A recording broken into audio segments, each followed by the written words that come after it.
The Los Angeles Times bombing was the purposeful dynamiting of the Los Angeles Times building in Los Angeles, California, on October 1, 1910 by a Union member belonging to the International Association of Bridge and Structural Iron Workers. The explosion started a fire which killed 21 newspaper employees and injured 100 more. It was termed the crime of the century by the Times and was the deadliest terrorist attack in the United States at the time. Brothers John J. and James B. McNamara were arrested in April 1911 for the bombing. Their trial became a cause célèbre for the American labor movement. J.B. admitted to setting the explosive, and was convicted and sentenced to life in prison. J.J. was sentenced to 15 years in prison for bombing a local iron manufacturing plant, and returned to the Iron Workers Union as an organizer. Background: the Iron Workers Union was formed in 1886. As the work was seasonal and most iron workers were unskilled, the union remained weak, and much of the industry remained unorganized until 1902. That year, the union won a strike against the American Bridge Company, a subsidiary of the newly formed U.S. Steel Corporation. American Bridge was the dominant company in the iron industry, and within a year the Iron Workers Union had not only organized almost every United States iron manufacturer, but had also won signed contracts including union shop clauses. The McNamara brothers were Irish-American trade unionists. John and his younger brother James were both active in the International Association of Bridge and Structural Iron Workers. In 1903, officials of U.S. Steel and the American Bridge Company founded the National Erectors Association, a coalition of steel and iron industry employers. The primary goal of the National Erectors Association was to promote the open shop and assist employers in breaking the unions in their industries. Employers used labor spies, agents provocateurs, private detective agencies, and strike breakers to engage in a campaign of union busting. Local, state, and federal law enforcement agencies generally cooperated in this campaign, which often used violence against union members. Hard-pressed by the Open Shop campaign, the iron workers reacted by electing the militant Frank M. Ryan president and John J. McNamara the secretary-treasurer in 1905. In 1906, the iron workers struck at American Bridge in an attempt to retain the contract. However, the open shop movement was a significant success.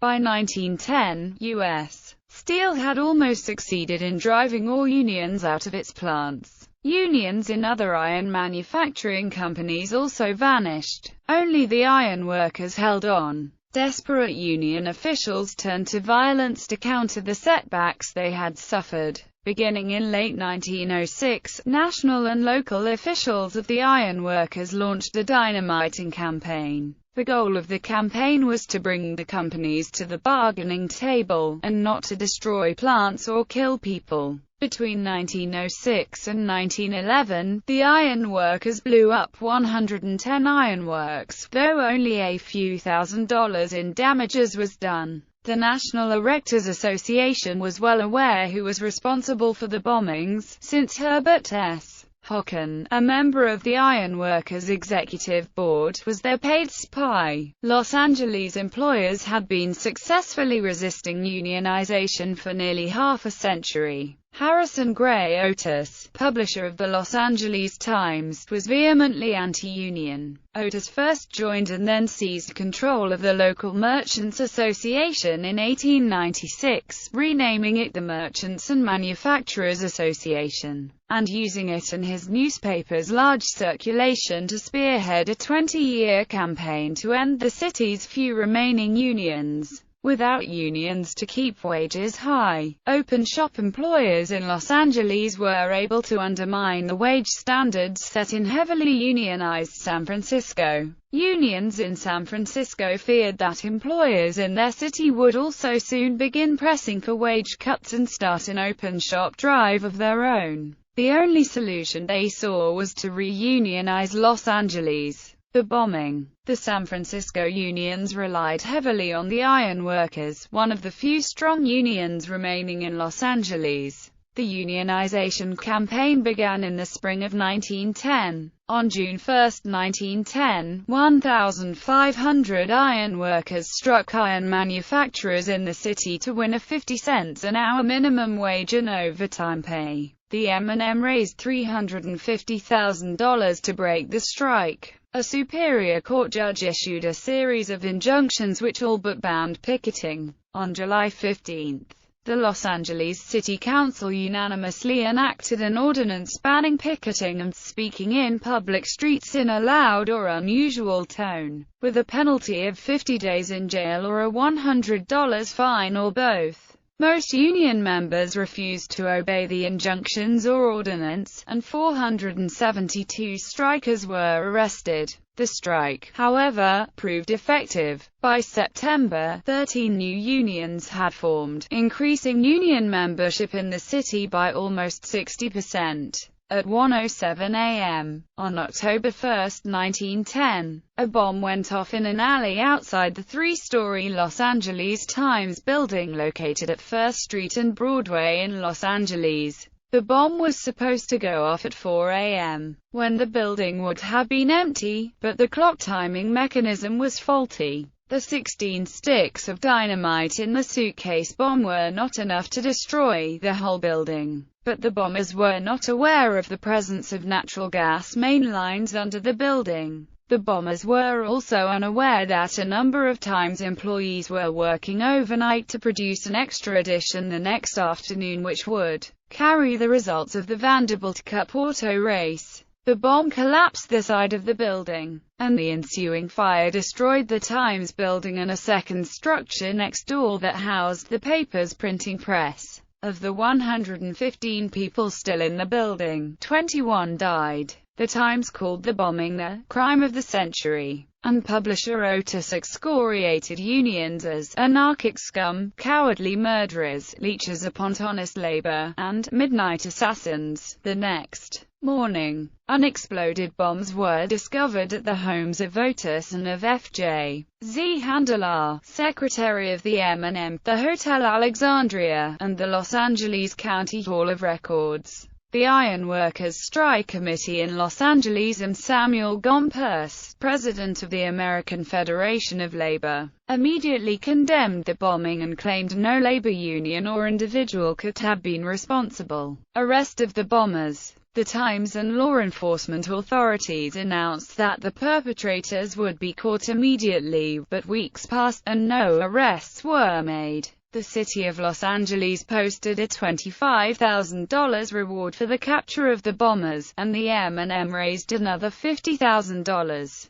On December 25, 1910, a bomb went off at the Llewellyn Iron Works, partially wrecking the plant. The city hired private detective William J. Burns to catch the guilty parties. Burns had been investigating the nationwide wave of iron manufacturing plant bombings for the past 4 years on behalf of the National Erectors Association, and took the city job as part of his investigation. From his paid iron workers spy, Hocken, Burns learned that Iron Workers Union member Orty McManigal had been handling the Iron Workers bombing campaign on orders from Union President Ryan and Secretary-Treasurer McNamara. McManigal and McNamara were borderline alcoholics who liked to drink and hunt at the same time. Burns infiltrated one of their late winter hunting trips with a spy, and during the trip McNamara boasted of having blown up the Times building. The undercover private eye also surreptitiously took a photo of McNamara. Burns showed the photo to a hotel clerk in Los Angeles, who recognized McNamara as of Mr. J.B. Bryce, who had checked in the day before the bombing and hurriedly checked out the following morning.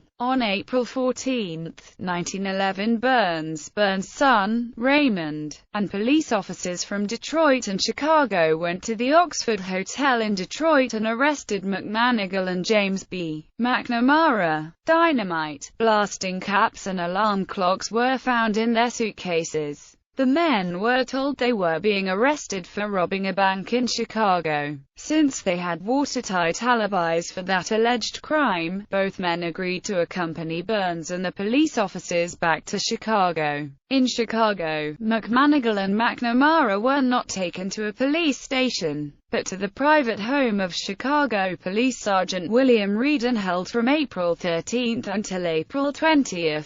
Burns apparently convinced McManigal that he knew everything and that McManigal could save himself by cutting a deal with authorities. McManigal agreed to tell all he knew in order to secure a lighter prison sentence, and signed a confession directly implicating Ryan, J.J. McNamara, Hockin and other ironworker leaders. Burns wired California officials and secured extradition papers for McManigal, J.B. McNamara and J.J. McNamara. Burns left for Indianapolis, Indiana, where the ironworkers had their headquarters. With the assistance of officials of the National Erectors Association, he convinced Governor Thomas R. Marshall to issue an arrest warrant for J.B. McNamara. On April 22, Burns and two local police detectives burst into an executive board meeting of the ironworkers and arrested McNamara. J.J. McNamara was taken before a local circuit court.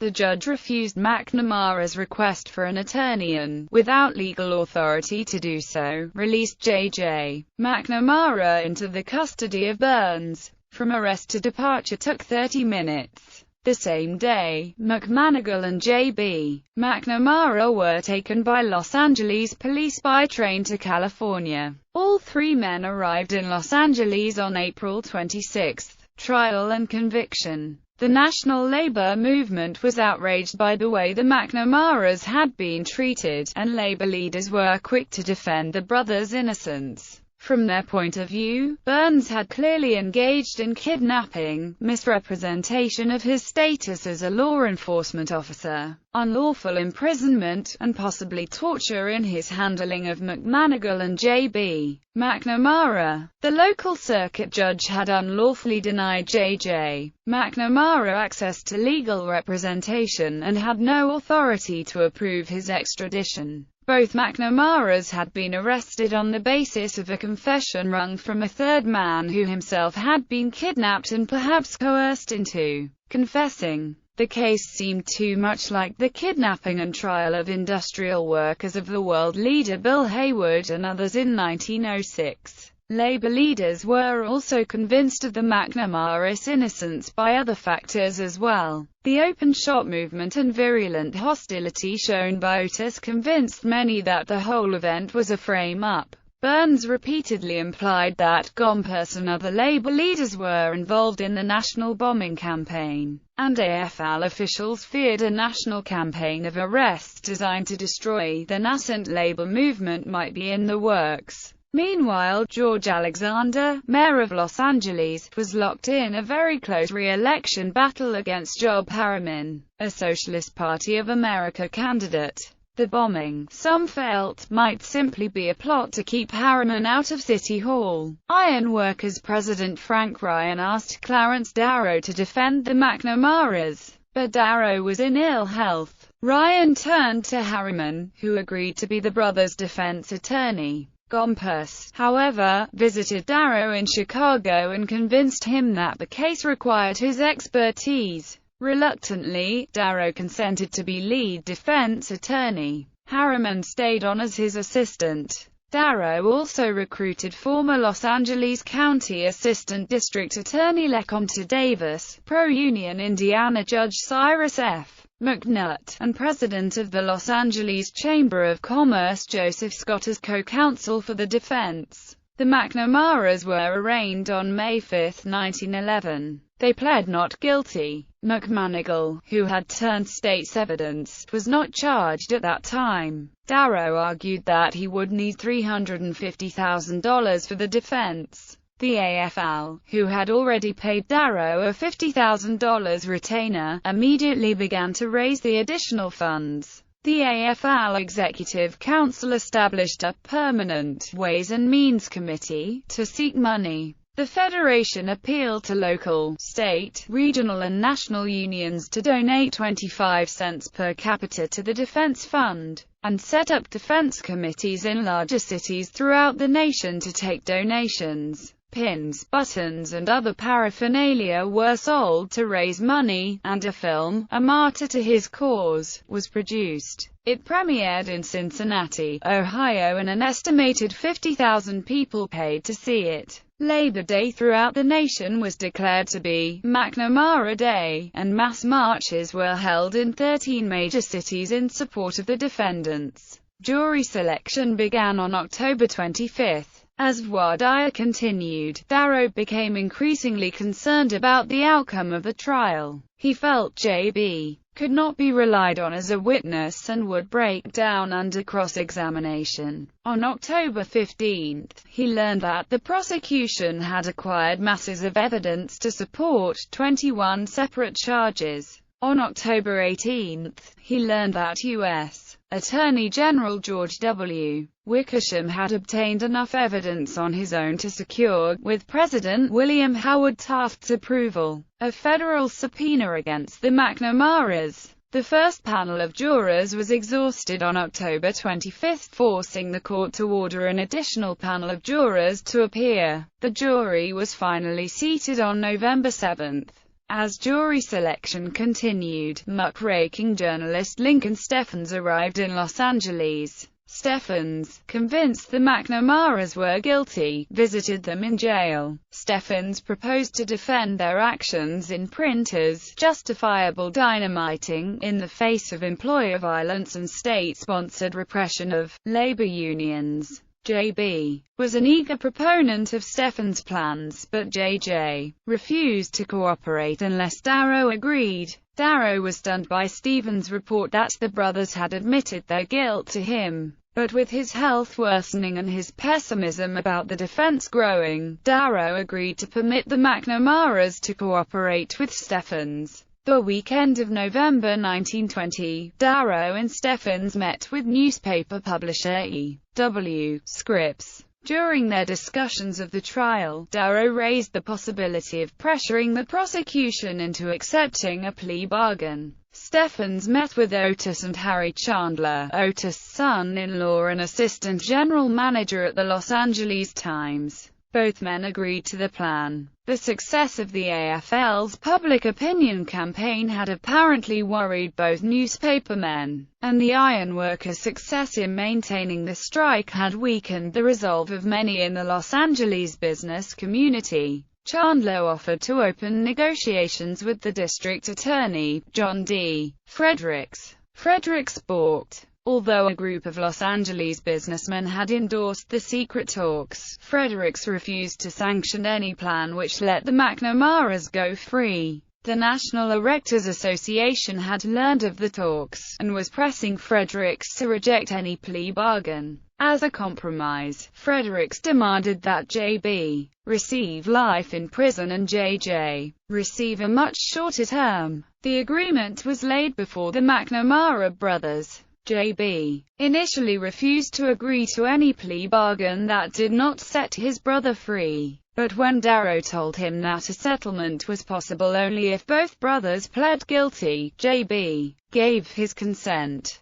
Darrow sent for a representative of the AFL. The shocked labor leader refused to accept the agreement until Darrow convinced him that the defense had almost no chance. Darrow had hoped that a plea bargain would be all that was needed. But Los Angeles employers were worried that defense attorney Harriman would trounce Mayor Alexander on Election Day. Nothing short of an actual admission of guilt in open court would discredit Harriman and prevent his victory, and the employers were pressing hard for one. The defense's position weakened further when, on November 28, Darrow was accused of attempted bribery of a juror. The defense team's chief investigator had been arrested for bribing a juror, and Darrow had been seen in public passing the investigator money. With Darrow himself on the verge of being discredited, the defense's hope for a simple plea agreement ended.